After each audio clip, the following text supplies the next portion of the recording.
Well, welcome everyone. We are streaming live. This is my first multi-stream. So we're streaming live to Facebook, to Twitter, and to YouTube. So I'm excited about that. We will see how it goes.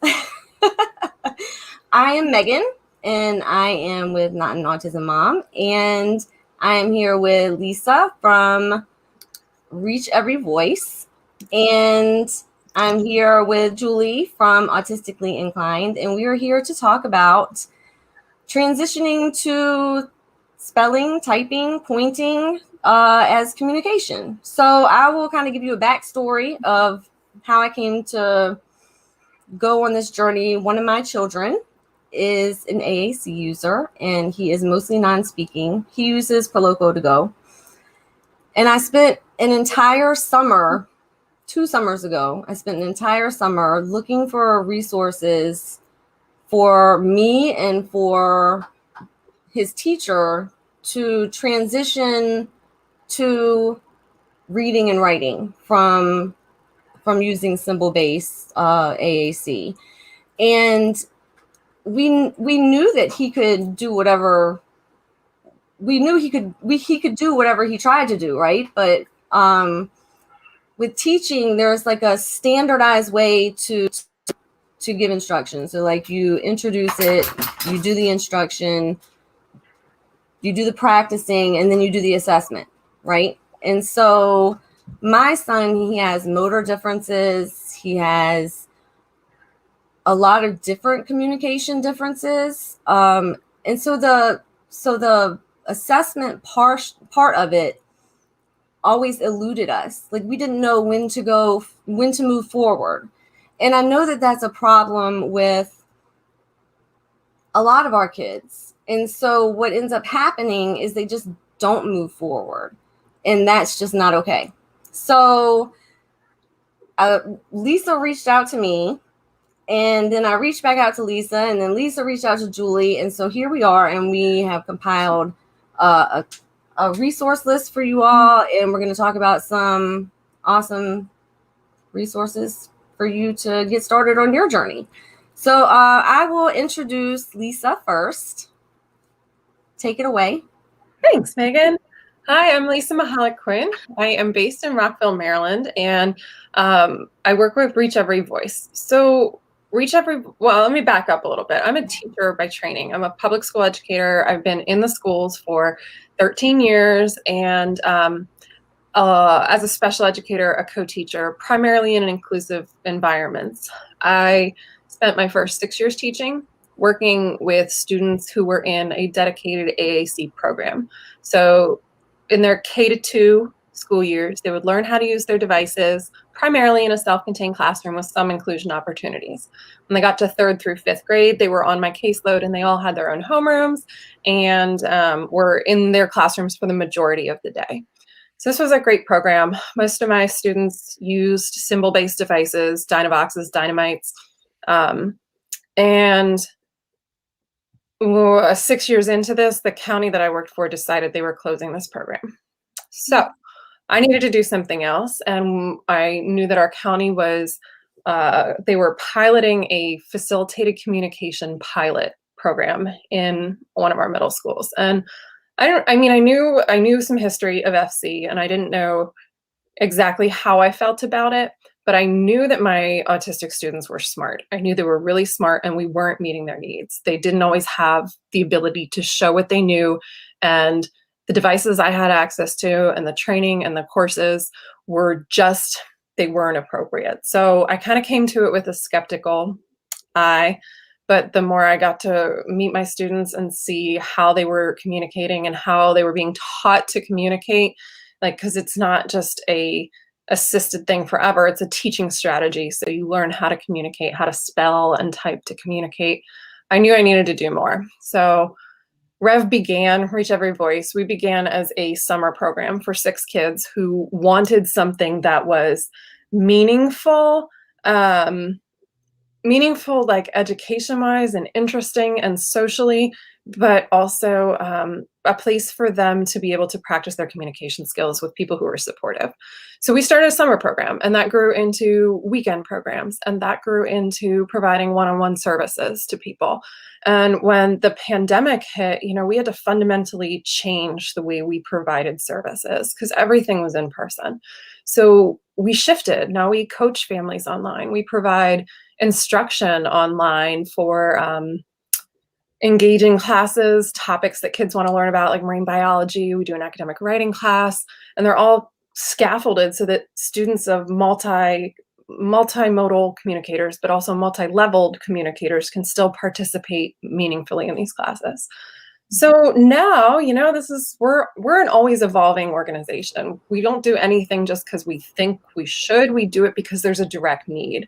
And so later, I'll tell you guys about one of the things that Megan and I were talking about, but I'll hold off on that. So, hello, it's so nice to be here. I'm glad that you're here. And that is like, if there ever were a silver lining with this pandemic, when I was looking those 2 summers ago for ways to teach my son, all I could find was in person,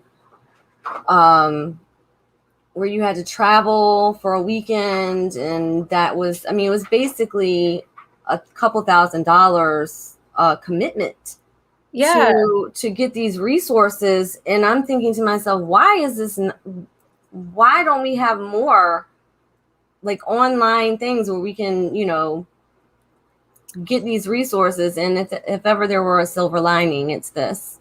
And that's like a train and hope approach, right? You train and you hope it sticks. You go home and you hope you can do it. And what we know about learning any new skill is that you don't just train and go hope. You have to practice and you have to be coached by somebody. So the ease and accessibility of us all being able to video conference now has drastically increased the of coaching, right? That needed follow-up piece, so you're not floundering on your own after you've invested so much time and energy into a single training. Before I get to Julie, here's a comment. Let me post this link up here to, I'm sorry, I'm not at my best, you all. I think that I have the COVID now, so I'm like got a little fever, so I'm trying to get myself together. I'm gonna post the link to a new blog post on my website with all of their links to their organizations plus more that we're going to be talking about in this. Thank you, Caroline. Mm-hmm. You got it. Thank you, Caroline. Okay, awesome. All right, Julie, your turn. Tell us about you. I love it. Well, thank you so much for having me here. And I love Lisa. I'm just such a big fangirl of all the things you do, and Megan, all the things you do. I'm totally fangirling as well. So it's awesome to be here with you guys. So yeah, I've been in this field. I've stopped saying for over 20 years because I just feel so old now. And so I was going to say since 1998, I can't count anymore. And in that time, I started off, I think, much like everybody else does, with more traditional approaches. And then I explored more relationship-based approaches. And after I learned a bunch of different programs, I realized we just get to be more natural and more human and less technique with our kids, because they can smell a technique from a mile away, right? And then it doesn't work. So my mission in life has been to bring natural back to therapy through play. And I've been doing that for many years. And then about, 5 or 6 years ago, one of my families, I've known them since this boy was 5 or 6. And when he was 18, they said, Julie, we are flying you up. I'm in Southern California. They flew me up to Colorado where they live because they had this major breakthrough with communication. He was 18 years old. He was talking about the Wiggles nonstop. We all assumed that he just loved the Wiggles because he would watch them over and over on repeat on YouTube, right? He would talk about them nonstop. And suddenly he's pointing out to one letter at a time and he's spelling, I hate the Wiggles. And it just changed everything I thought I knew for the last however many years, right? Yeah. Yeah. Oh my. Yes. He's so much more age appropriate on the inside than what his body is able to show us. So this was a major shift in my whole evolution. And from that point forward, I'm like, I need to learn as much as I can. I always want to learn from everyone that I can, as much as I possibly can. So I've been on a mission learning everything that I possibly can. Still not done, never done. But now I'm creating online programs, online supports for communication partners to learn how to do this, but also really focusing on that connection piece. Still, bringing in that play piece for whatever age your student is, because play is always important no matter how old we are. It just looks different as we get older. And I have a big focus on mindset. So we'll talk more about that coming up. That's awesome. Yay. Thank you, Julie. Okay, so let's shift and talk about the differences between symbol-based programs and the alphabet. My son uses symbol-based AAC. He's not all that into it, honestly. Like he can do all of it. He's got like 100 and some buttons, and he's not all that into it. He's into the keyboard up there, and he types on YouTube. But like, what's the difference between, what is the benefit of going from symbol-based to the 26 letters? Yeah, I think that there are a lot of benefits to symbol-based systems, right? They're accessible for some users. They're a really good, like a supplemental communication system. We were talking earlier when the three of us were talking about how we are all multimodal communicators, right?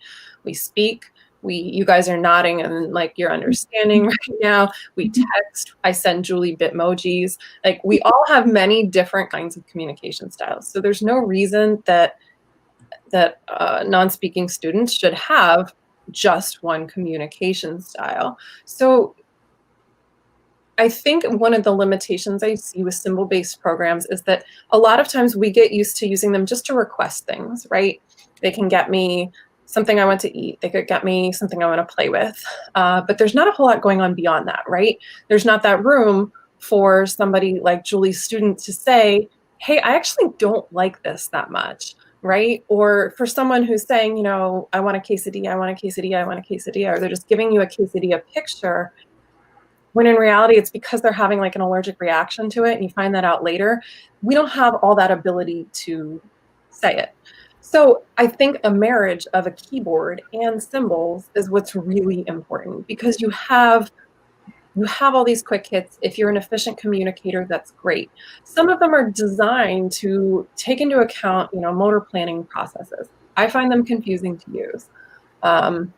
I've seen other platforms that have a ton of symbols with a keyboard embedded in it, which is awesome if you're a fluent communicator with that system. But you're still dependent upon a teacher, a parent, somebody else to program your content for you. So if that word's not there, if you have access to 4,000 symbols, but you want to say something that's not there, you might get restricted with it, right? That happened to us the other day when we were trying to find the word spoon.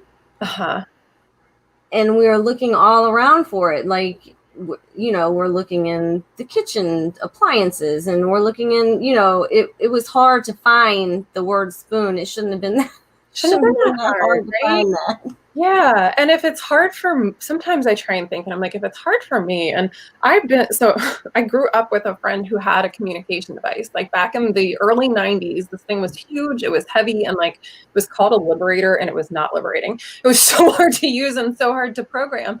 But I often think, like, if I'm struggling with this, how is somebody who's still learning to communicate going to be able to do this? And it's so natural and so typical that we are teaching students in school the alphabet, how to spell, phonics, all those things. And you shouldn't be restricted to a symbol-based program. You should have access to rich, robust literacy, and then learn the motor skills you need to be able to point and spell those letters. You got anything to add, Julie?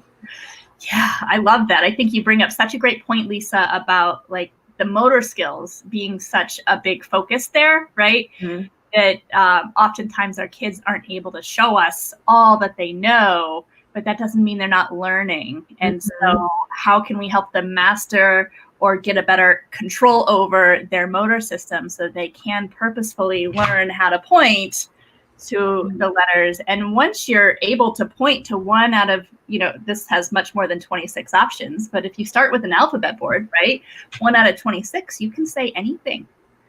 And that is liberating. For sure.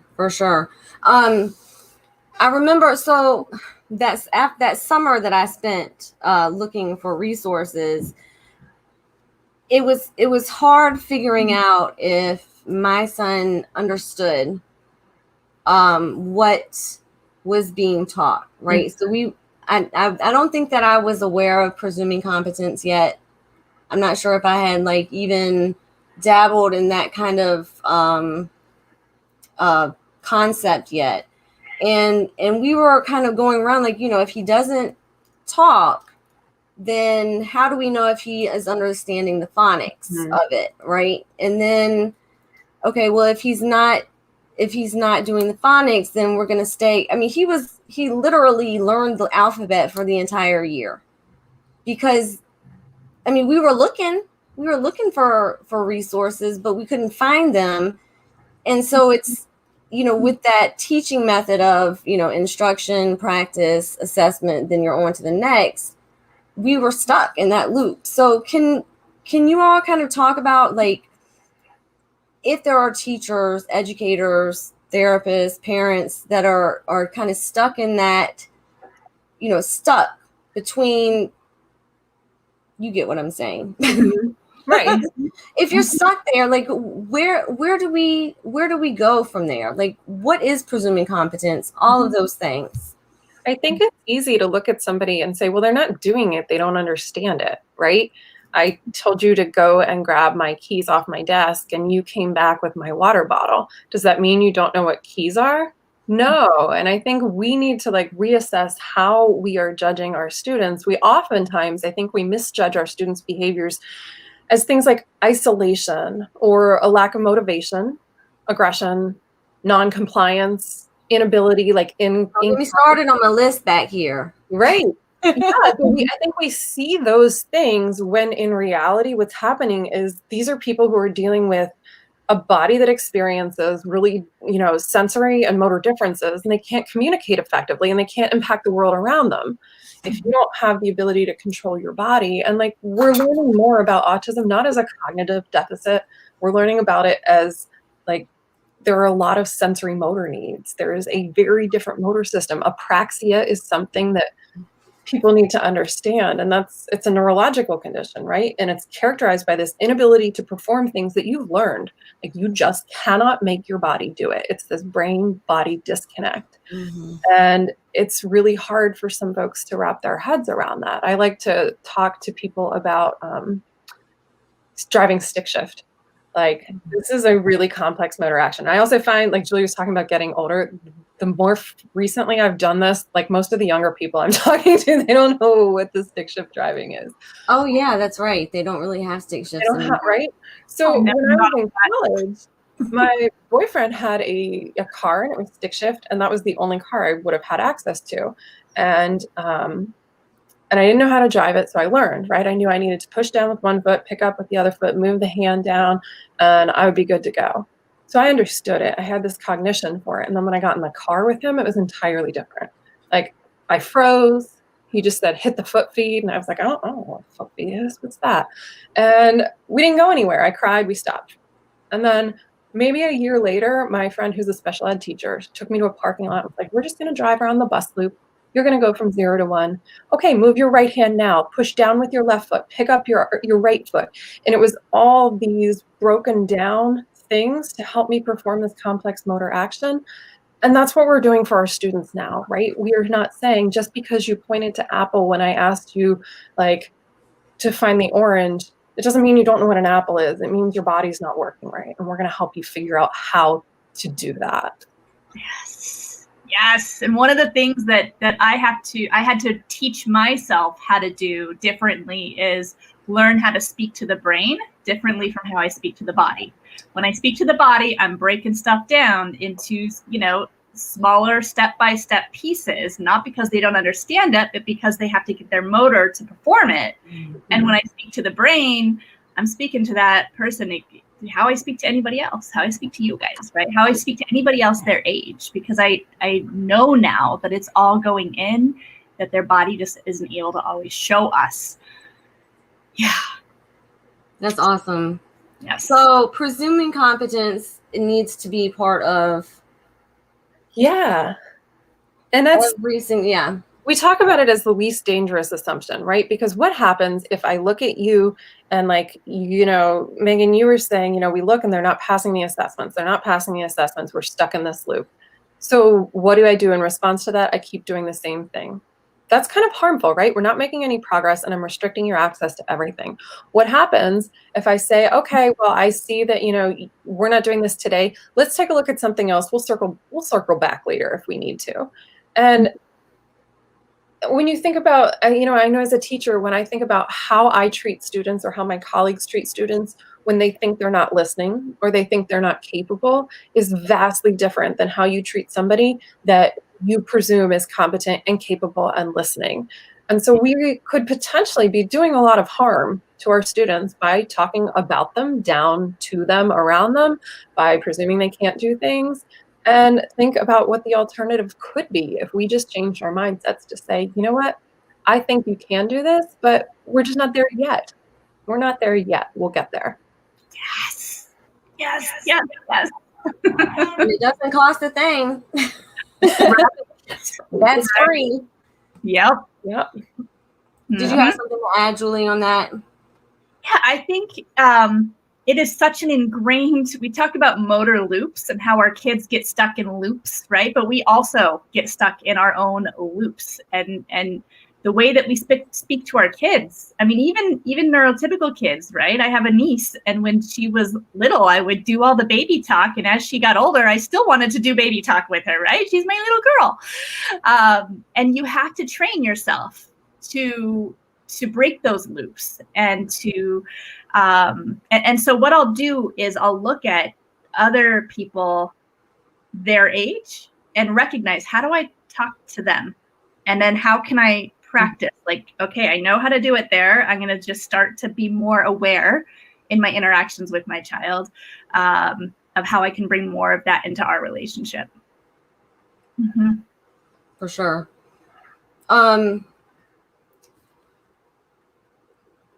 I wanted to talk to you about, hold on. Sorry, I wrote notes, everybody. Y'all know I write notes because I get lost. Julie, can you talk to us about building trust? That's really your area of expertise and you do a lot of work with that. Can you talk about building trust first and how that can impact the process? Yes. I think that a very important thing is, in any approach that I've learned, I hold myself to a high standard and I want to do it right. And I want to perform it well. But I think that can kind of cause a disconnect in my relationship with the student. And so if I can really be honest and be genuine and be real and just say, like, look, I'm learning this with you. I'm doing my best. I'm going to make some mistakes, but that's okay. And just being real and being honest with them, I think can really build trust in such a big way, because it, in a sense, it evens the playing field, right? We're both learning together. It takes the pressure off. If you're imperfect, I'm modeling to you how to be easy on ourselves when we make mistakes, when we mess up, whatever it may be. And I don't even know, a lot of my students have taught me that some of them don't even believe in mistakes, because this is what we learn from, right? This is how we evolve and grow from figuring out what might not be working well. So it's very important. Is it really a mistake, right? So I think coming back to mindset, right? It's a different way of thinking about things when we interact with our kids. And just having that awareness of the brain-body disconnect is a huge way to build trust, to say, I know, to make statements like, I know you know so much more than you're able to show me. Just a statement like that can build trust. Yeah. I know. I used to tell my teacher or his teacher, we talk back and forth all the time. I said, it's not his fault. We don't know how to teach. We don't know. Like, it's not his fault that we don't know how to do this. Like, we are ill-equipped and we are not meeting, his needs, and that's not his fault. That's our fault. So, I think that, I think I completely hear you on that. Yeah. And I think it's great too, starting with mindset, because it kind of takes the pressure off. There's so many different programs that I've learned and gained so much value from through the years, but oftentimes it can be really overwhelming, right? Oh my gosh, there's so much that I have to learn, so much that I have to do, and you feel all this pressure, and then you feel paralyzed, right? And it's, whew, yeah. And so I think by starting with something like mindset, it takes the pressure off, and you don't really have to sit down at a table and do anything. You just have to have awareness throughout the day and think about how you can view things differently. And it's just a nice, easier way into the whole process, I think. Yeah. Yeah. I love that. We're kind of in between the symbol base and the keyboard right now. So we're learning together because I don't have any other instruction yet. And it's kind of been fun because we'll go back and forth. Like, I'll try to type something. He's like, no, not that. So it's kind of fun to have he and I have that trust, like, I know that he knows what he's trying to tell me, and he knows that I don't know. Yeah. He knows that I don't know what I'm doing. So we have that kind of reverse trust in a way. So great. It's nice for them to feel like, they might know more than they do know more than we do in so many instances. And it's nice to acknowledge that and let them shine in that way. We don't have somebody asked how old my son is 7.5. Oh. So first grade now. So, yeah. Let's see. Going back to my notes, let's go over. Is there anything else y'all want to talk about before we go over this resource list? I wanted to respond to one of these comments that said, we're talking about, Rachel, there was a comment where people were saying how this is so hard for teachers. All teachers need access to presuming competence. And she says it goes against everything they were taught, not to mention it makes them question what they've done up until then. It's a painful jump. It is. And having been there, I will say that I think I've always presumed a little more competence than some other people I work with. There's a range, right, of you're seeing this, but my mind was blown the first time I saw somebody who was able to effectively communicate using a letterboard because it didn't match what their body was showing me. And seeing that made me rethink the years of ABA I did. It made me rethink the years of other things that were just this is what you do for autistic kids. So I think it's hard, but also being able to say, hey, I've been there. I know this hurts. I know it's hard to have to reevaluate your own thought process, but we can do it. We can move past it together. One of my favorite autistic advocates, she told me it's like a scary bridge crossing, and that it takes a lot of pain almost with leaving that place of what the doctors told you and all of the pathologizing and all of the deficit based, we need to fix this, and then taking this bridge, and on the bridge it is really scary, it's painful, and you're gonna find out a lot of stuff that maybe you did wrong, but then after you get past that, it's so freeing. And it's yes. resuming competence and listening to autistic adults and learning a different way, not deficit based, just different, and letting your child show you. And I don't know, it is like a scary bridge, but I'm glad I'm on the other side. Yeah. Now I am. And I think everybody can relate to a period of time of just feeling stuck in that in-between phase. And I know, even after I had my breakthrough moment of seeing it with my own eyes and having my mind completely blown and feeling like I couldn't even process everything that I was seeing, right? It was a whole nother world. It took me 2 years, and I would just watch other people do it. And I was so scared to try and so scared I thought I was going to mess it up. I was overwhelmed. I didn't know how to do it. I couldn't figure out, like, what am I supposed to do? It was so much that I just watched everybody else do it for years and just felt stuck, even though I really wanted to.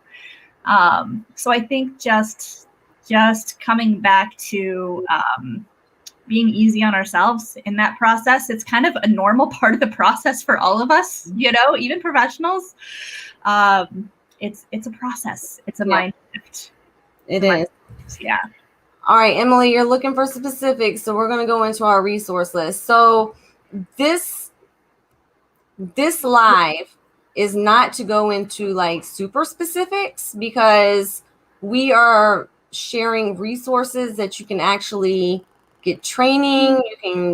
You can get all of these specifics with these trainings. And so that's what this live is about, is to help you find these trainings.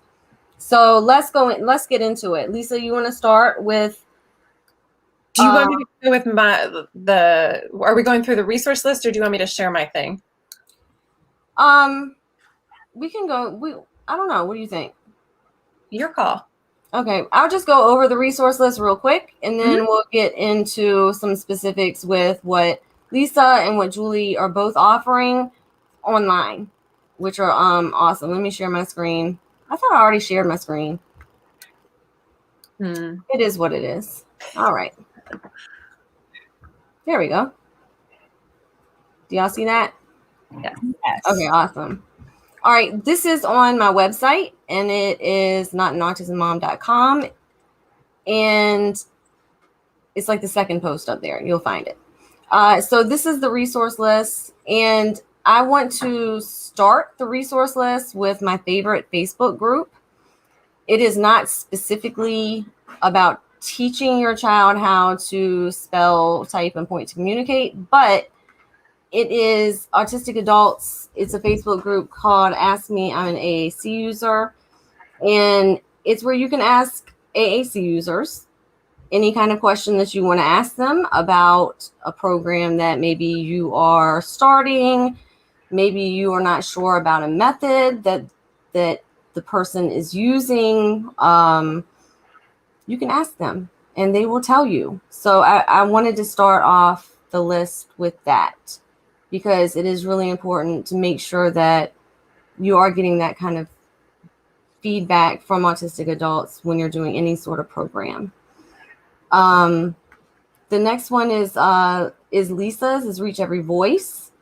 And she has a class coming up that I have already signed up for. It's a 10-week course introducing parents and educators on how to adapt academic instruction for students who are non-speaking. And I'm hoping that you'll tell us that story about the tall tales, Lisa. Yeah.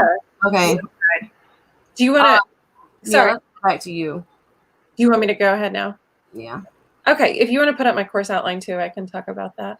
All right. So, I was telling you earlier that everything we do at Rev is based on a need. And this need I kept hearing as we got into virtual learning was, oh my gosh, I don't know what to do with my kid. Like, my school team doesn't know what to do with them. They're smart. They're not being challenged. They can't hang with virtual instruction. And, as I've been talking with Megan, I realize it's not even necessarily just parents who are struggling. Educators are struggling too. They're not sure how to adapt meaningful academics for their students. So I've done this for years. I've included kids with all kinds of disabilities in grades. I've worked all the way from, little teeny guys all the way through middle school, and now I have high schoolers I work with. So I put together this course that's going to break things down for people, just really some of the basic things you need to know. Like, what do we mean by presuming competence? How do I know it's age appropriate? We're talking about movement differences. We're going to talk about phonics and spelling. I just realized I'm in control of that page and I need to scroll on it. There we go. We're going to look at reading comprehension. And like with phonics and spelling, I'd seen a question earlier, like, should we do the phonics and the reading before we do the pointing and the spelling? And we'll talk about all of that because it's all going hand in hand. We're going to look at reading comprehension. We're going to talk about math. And then we'll talk about science and social studies. And then we're getting into, like, some of my favorite things to do are to teach writing to people who are non-speakers, because people say that's not possible, right? How can I do creative writing if my child doesn't spell, doesn't type, doesn't do any of these things, or they don't show me that they can do them? And I was telling Megan about a student I was working with who we were learning about tall tales together, and she's 8. And so this is developmentally appropriate. We read some tall tales, we talked about their features, and then we broke it down. And I was like, okay, we're gonna write our tall tale, and here's how we're gonna do it. You need to think for a minute, should we have our hero be a boy or a girl? And we start from there. And she picked a girl, and I was like, okay, great. We talk about in tall tales how you exaggerate things, right? Things are stretched out, there's an exaggeration. Let's think, is our girl so fast? Is she so smart? Is she so, I forget what else, strong, or something else? And because she could make choices with me, we pointed. And you know what? There's no right answer when you're creative writing, right? You can be as creative as you want, and I'm still modeling that language process and the writing process for them. So we'll talk about creative writing. We'll even get into academic and informational writing. How can my child do academic and informational writing if they can't speak and they can't write? I can help with that. These are things I can do. So this course is going to be starting on February 16th. It's got 3 live Zooms, a beginning, and then a middle checkup and an end. And you can sign up on our website and check out the other cool stuff we have going on. So awesome. Everybody needs to do it. I'm really excited about that. I've got my son's teacher is going to sign up with me so that we can start doing it. And it's funny because, my mom asked me, well, after they do after I told her the tall tale story, and she was like, well, does he really understand that, like, what's happening? And I said, well, does any first grader really understand? I mean, that's basically what they're doing. They're doing the same thing. They're choosing a character. They're saying what the character does. It is exactly the same thing. You're just helping them get it all together. Mm-hmm. Yep. So good. I don't want to police my comments, but we have let's see. Here we go. Here is the link to the resource list, and you can click on the link. There's a link in that resource list. I'll go ahead. Let me share my screen one more time so that people can see that. Let me take this off. Removing you, Lisa. No problem. This is, I have to go to my thing. Okay.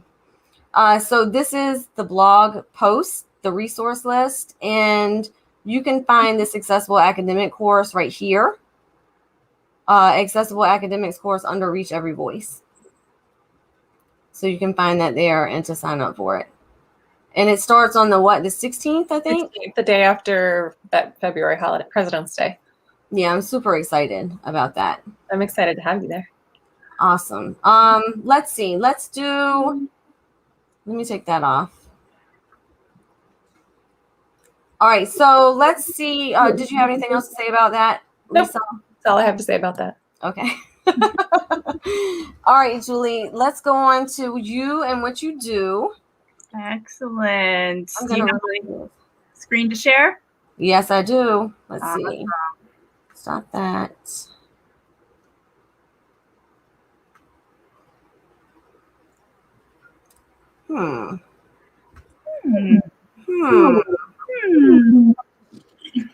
See. I'm trying to click on it. Oh, maybe it won't click. Working There it goes. I had to scroll. Oh. All right, this is Julie's website. Yes. So we talked a bit about mindset and how, what are just some little things that we can do throughout the day, just sprinkled throughout, to be able to see the world a little differently, to be able to presume competence, to recognize that disconnect between the brain and the body. So we have 9 different mindsets that focus on both connection and communication. So this is our Sprout Kit.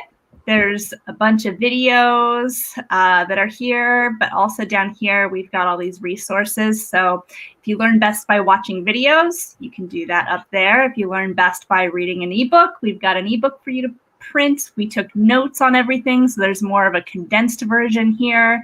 If you're already in the spelling community, we have a lesson pack about these 9 different mindsets that you can do with your students. If you're not spelling yet, that's okay. You can hold on to them. If you're more focused on connection and wanting to build trust in your relationship, this can just be a lesson that you use for yourself, right? So it can be used with your students or with yourself. But the beauty of it is all of these mindsets are just great in general for humans, and our kids are humans just as much as we are. So these mindsets are beneficial for all of us. So I'm zooming in. So you can see the 9 different mindsets. We've got openness, acceptance, partnership, brain, body, growth, play. There you go. Trust, balance, and freedom. So these are all different things we focus on in our Sprout course. So this one is, I'm zooming in and out a lot. There we go. This one is our first step. If you go to autisticallyinclined.com and click on Get Started, it is right here, your Sprout Kit. And That's then awesome. our next is the Grow Kit, and that's where you can do everyday actions. So these are both self-paced. That takes, just a couple hours per class. Grow Kit is just kind of taking that next step and what can I do in my everyday today life with my student to build trust, to build connection, to work towards greater communication.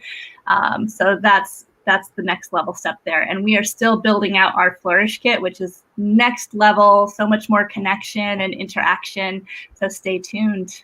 That's it.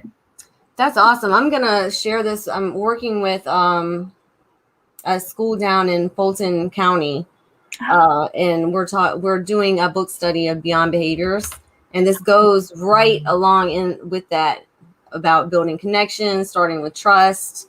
I mean, I think it's great for all teachers to learn about this with their for their kids. That's awesome. Thank you. Excellent. All right, let me see. So we have other resources in the I stopped sharing my screen because I didn't know I could scroll. I want to go over the other resources in the list. So let me go to that now. There we go. Share screen. And you all can help me with those. Sure. Because you all know a lot more than me. Well, and right under Julie is the Autism and Communication Center at Cal Lutheran University. And I know that yes, and Dr. Ellen Pena has been one of your book club authors. She's been on with you before, and they're doing really good work at the AACC. So we wanted to make sure they're on our list of resources. Mm-hmm. Since you mentioned books, that's my hobby. So Edlin is the editor and compiler of 2 books, and this is a great one. It's called Communication Alternatives in Autism, and it talks about facilitated communication. It talks about all different types, and this is a great book for parents, educators. Ooh, let me find my thing. There's one. And this is another great book written by non-speaking authors and that type, point, and spell to communicate. So this is a great book for parents and educators as well. I keep it on my desk. I have to send the shout outs on the books. Yeah. So, and if you're looking for more books, at the bottom of this page, let me go to it. There is a link to my other blog post about 4 books. Here it is right here. And you can find more books by non-speaking authors there. Okay. I'm done with my caveat. All right, back to the list. I think that's a mind shift that is so needed in the autism community, and we're doing it more and more, but just learning directly from the source. You know, I have learned so much more in the last 5 years than I did in the last 20 because I started listening to non-speakers who are now able to communicate so much more. And you know, there's all different levels of ability with speech, and there's something to learn from everyone. So it's a game changer. For sure. All right, so yeah, so the Autism and Communication Center is great at Cal Lutheran University, and that's Edlin. Edlin's here with us. And then talk to us about the International Association for Spelling as Communication. It's located in Virginia. Mm-hmm. And their mission is to advance the communication access for non-speaking individuals globally through training, education, and advocacy. This is another resource that people can go directly to find more resources, instruction. Yeah, and like actual instruction, kind of like how you guys have. Is that right? Yep. Yeah. And more, you know, they have a strong Facebook presence. You can see a lot of their events and things on Facebook if you check them out. And someone says, feel free to add Communication is Key AAC, a nonprofit that provides scholarships for trainings, just trying giveaways, playground communication course. Cool. Thank you, Julia. It's awesome. Okay. And then Halo. Can somebody talk about that? Sure.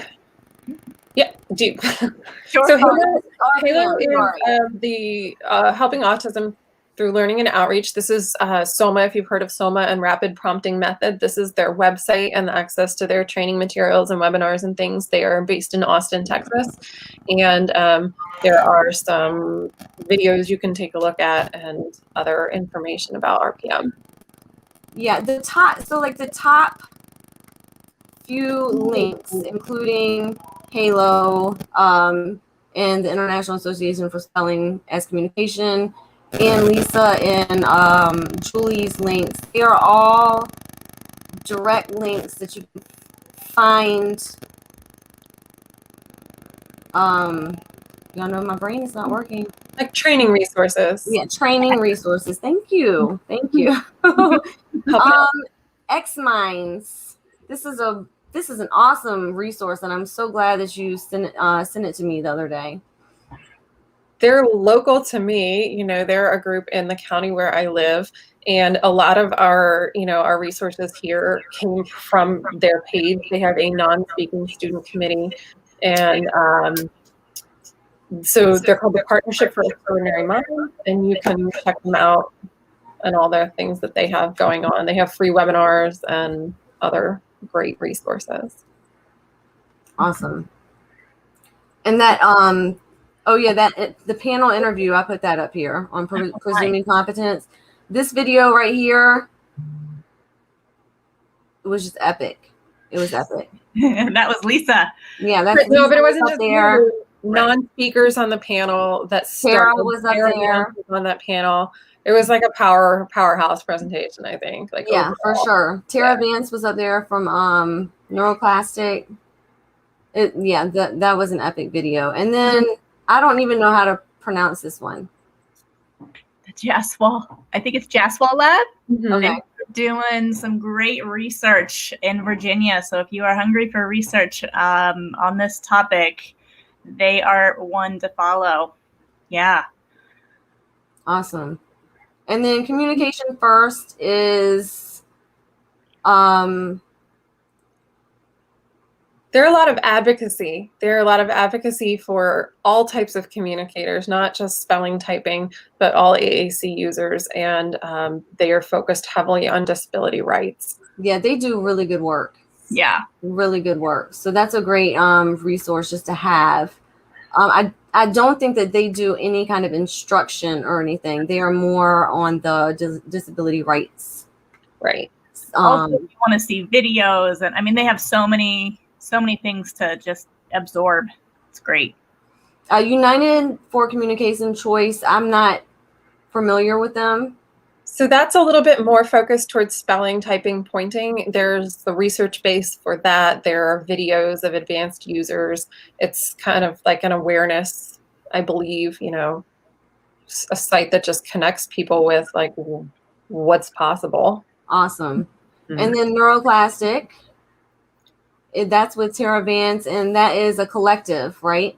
Right. It's like a collective of a lot of neurodivergent voices and some allies, and they are such a big microphone for non-speakers. So we have some students that we work with who blog for them as well.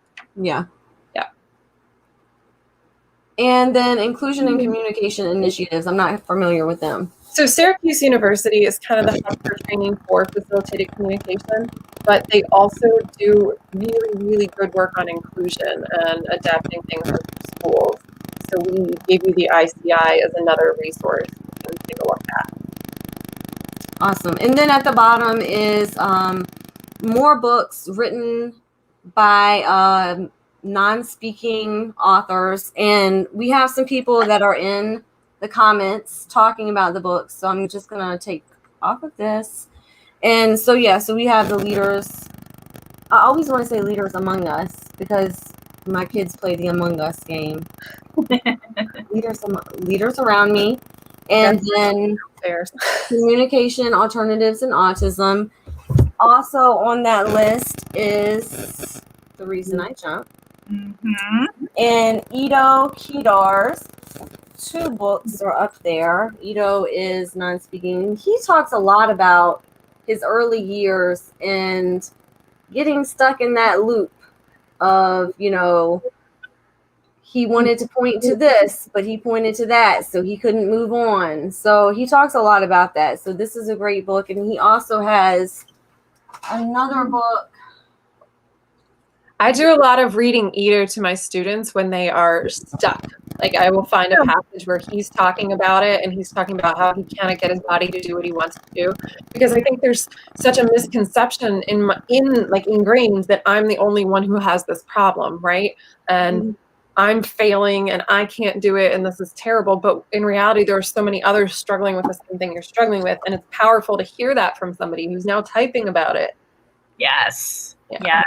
So these are kind of similar books, but this one is a novel. And this one is not a novel, is nonfiction. Right. One is and one is not. And then, hey, that's one of my kiddos' sisters. I love this book. Uh-huh. Life in Letters. Life in Letters, yeah. What? So a sister of somebody who communicates through spelling compiled all of these, and each chapter is written by a different person who communicates, and each one is a different, like, really important topic. Uh-huh. I have to put that on. Yeah. Oh, thank you. Megan, remind you. I'll connect you with her. Yes. Oh, thank you for reminding me. Of course, I can't believe I forgot that. Diego's book. Yeah. Anatomy of Autism, and Diego is non-speaking. I had the pleasure of interviewing Diego. Are y'all jealous? Yeah. He's a cool kid. He is super cool. So Diego's book Anatomy of Autism is another one. And there's more on that list. And then Loud Hands. I mean, you got to go to the book list. And there's tons of books to choose from, and to really to dive into learning from non-speaking authors. So Life in Letters. Yeah, I have to add that to the list. I cannot believe I haven't even heard of that one. Okay. And I will say, Edlin's, saying her son is super cool, and we all agree with that. That book that he wrote is the perfect size for me to buy like 10 copies and just hand them out, right? I go to a training with schools and like, here, read this. You need to read this. You need to read this. It's like my door prizes sometimes when people are awake. I'm like, you're still with me. You get this book. So I gave one. Like, I have to recommend that book is like spot on because it's not too intimidating for someone to pick up. It's like, and if you have a teacher in your life, right? Like, of course, we would love to give them a bigger book, but it's not always guaranteed that they're going to be able to read it, right? And so I think Diego's book is so nice because it's like, if you don't read it, then you not learn at all. You never wanted to learn if you don't read his book. Yes, there's no excuse. Diego signed my book. Oh, I have one too. That's autographed.